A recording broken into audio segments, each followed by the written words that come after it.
welcome to the Daily English Show. Today's guest is Scott. He's from Sydney, Australia, and back in Australia he used to be a surf lifesaver. He first came to Japan 14 years ago on a working holiday, and he travelled around the country and then spent about a year and a half in Sapporo teaching English. Then in 1997 he moved to Niseko and started an adventure sports company called Scott Adventure Sports, or SAS.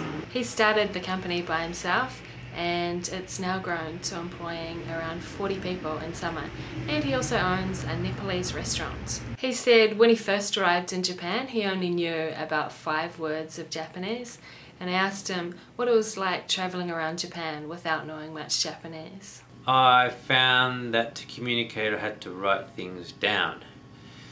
But I hitchhiked actually all the way from Osaka to Sapporo. Took 4 days I think it was. But that was difficult because when the driver was driving he couldn't read, so there wasn't much communication going on. Well, there was, but it wasn't really working, if you know what I mean.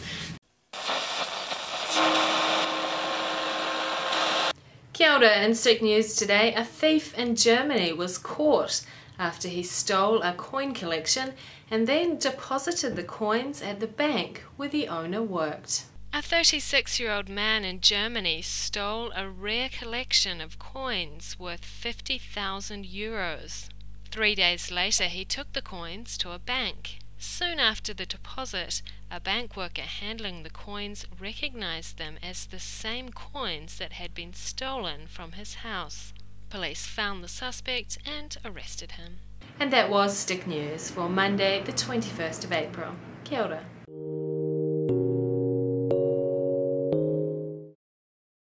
How did you learn Japanese? So after teaching English in Sapporo, you decided to start a rafting business? Has Niseko changed much over the years? Is that good for your business? Are there any problems associated with a lot more foreigners coming? Do you think many Japanese people are attracted to Niseko because of the international atmosphere?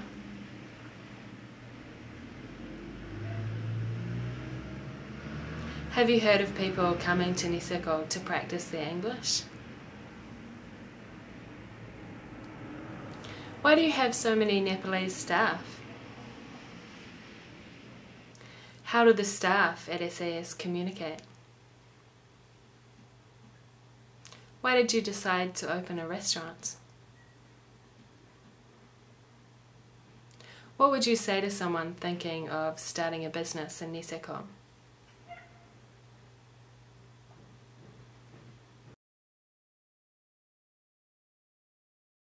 How do I learn? I actually learnt myself most of it. I just learnt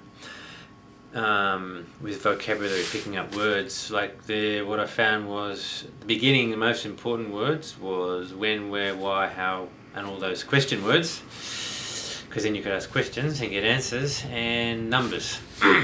That's how I started off.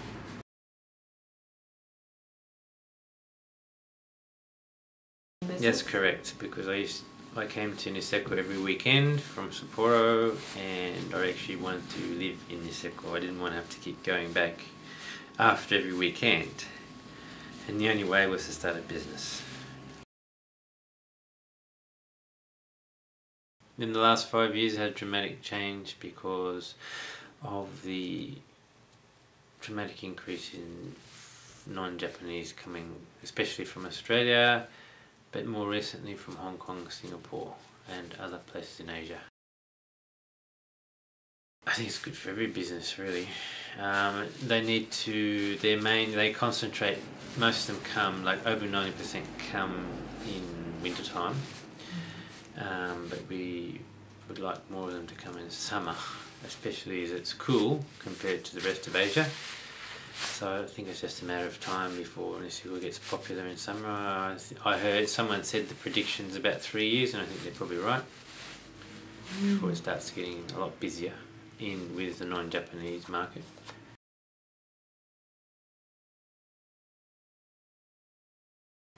Yeah, the challenges that I think the village faces is, the biggest one is the fact that people leave Australia or Hong Kong and they actually enter an environment that's not much similar to where they came from, because there's not that many Japanese. Japanese have been forced out of the market because of the cost of accommodation that non-Japanese are prepared to pay is a lot higher than what Japanese are. So that's something that we need to get more Japanese here as well, I think. And also the space in the village in Hirafu is getting tight for snow.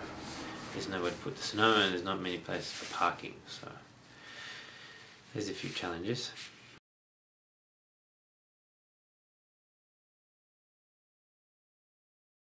Yeah, I think they could come to Niseko in wintertime and feel like they've gone overseas.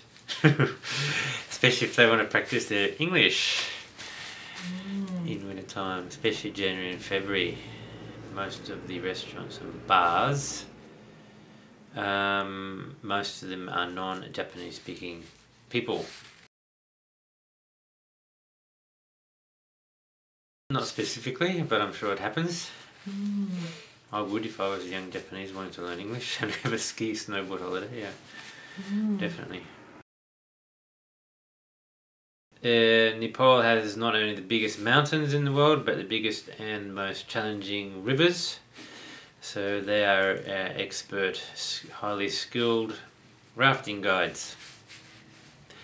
And they have seen lots of dangers and made many difficult rescues in their rivers, much more difficult than our rivers here in Niseko. So therefore they're used to rescuing people in a difficult situation, and that's what I need. That makes SCS the safety level very high, extremely high. Basically the main language is Japanese, but obviously for newer arrivals from countries from non-Japan, that can't speak Japanese, then we need to translate for them. But it works well, but there's two cultures mixed together. Sometimes they don't mix all that well, but we always find a way for everybody to be happy. The Nepalese gave me dinner a few times at the beginning, and I thought the food tasted so good, and the Nepalese can't raft guide in winter, so I thought, well, we'll start a restaurant. And they're happy because they get work all year round, and the customers are happy because they get authentic Nepalese food. Yeah.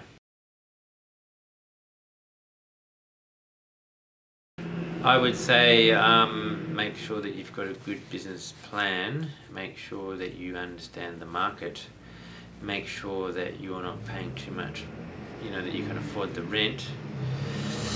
And I encourage anybody to be entrepreneurial, to start a business. So if you think you can, and never think that you're not going to succeed. You always have to think you're going to succeed, and you will if you work hard at it and the idea is a good idea from the start. Yeah, so go for it.